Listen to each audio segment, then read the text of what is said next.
Hi, my name's Ranjit.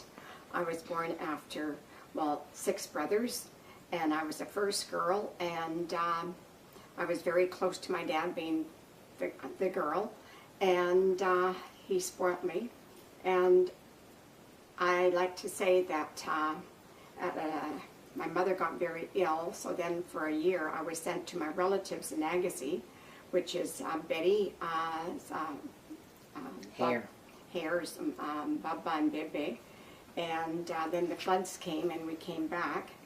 I didn't start school till I was 7, and by grade 2 we moved to the farm, and I helped drive the tractor, hoe corn, did all the aspects of working hard on the farm, and still kept going to activities that we had to go on the bus to Mission High School. And when we sold the farm, came back, I attended Kitsilano High School and graduated from there. Then went and met someone, got married out of the race to a Caucasian man, had 2 boys, Carnell and Kristen. And at 4 and 6, my marriage fell apart. So I raised them from 4 to 6 years old, and they're now in their 40s. We're very, very close. They've helped renovate our home. I was busy with them when they're growing up with their hockey, figure skating, power skating, as I was a jogger for 30 years, and I'm active, they became very active, and now I worked at BCIT for over 30 years. Had a great job, supported my family, the boys, and just retired about 10 years ago. And and it's been a good life. And I'm very fortunate that me and my boys are very, very close. And now I became a grandmother, and I have a year and a half, and I'm very involved with her life as I'm the full-time babysitter, which I don't mind. I'll have to add to that because you know what? I ran the half marathon. So, yeah, well, I mean, that's fine, diesel. And it was jogging. I got ill at 40 from the stress of my mother passing and my husband's. And when I got better after they saved my life, the doctors, I was ill for 5 years, so it was an opportunity to raise my boys those years, and I got into jogging, which helped my head, and because of that, my boys are very, very athletic too. So other than that, I mean, I just know that what my parents endured made us stronger for it and help us through life. And now, I am 75 years old, and I always get a lot of compliments, and it's because our family was very active in sports. And also, I just want to show you, this is my Bible, my dad. You'll do it later.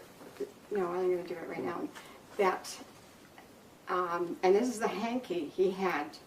Now, my dad's been gone since 48 years. 48 years, but it helped me be very close to him by praying every night with him on my chest. And this is the same scarf. I only washed a couple of times because it's fraying, but that's what he left me with. And I feel very close to him. I was sort of like his pet because I was the first girl. So I just want to say that. Thank you. Well, after graduation, I went to Kitsilano High School for grade 9, 10, and then because I was so liked hanging out with, the men were always after me, so then my dad thought my studies are going down, so I transferred to Fairview High School of Commerce, and I took a business course, which was grade 11 and 12. After graduation, I got a job right away at Wawanesa Insurance Company, and I became a supervisor there. And I worked there for 15 years. Then I had children, was home for 15 years, and then I applied to BCIT and worked there for 30 years. And they wanted me to be a supervisor in the last couple of years, and I said no, the stress, which I know would be very much because I had 35 girls at Wawanese I was under, and I thought, no, I don't want that. I just want to go to work and do my job. And my last employment in BCIT, 15 years, was at the program advising department, and I didn't really go through any to do with prejudice because we had, like you say, my sister saying, my brothers. And then I married somebody that nobody would dare say anything because he was quite a big person, and I just had to tell him if somebody looked at me the wrong way. But otherwise, it's really hard to talk about people and things because we've had to do this really quickly. But anyway, and now, I mean, there's no prejudice because people accept the Asian community. If there is prejudice, what I find is really hard is us Canadianized kids, they're born and raised here, and now the East Indians that have come in the last 20 years, those children are like the gangs. It's putting a sort of like, people are saying, you know, it sort of made us thinking that why are, you know, these immigrant parents that came in the last 20 years don't have a clue what their kids are doing.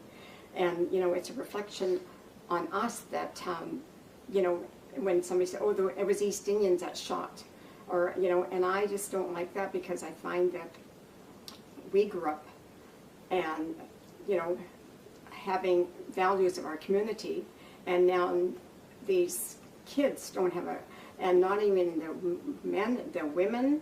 You don't want to get political, Ranch.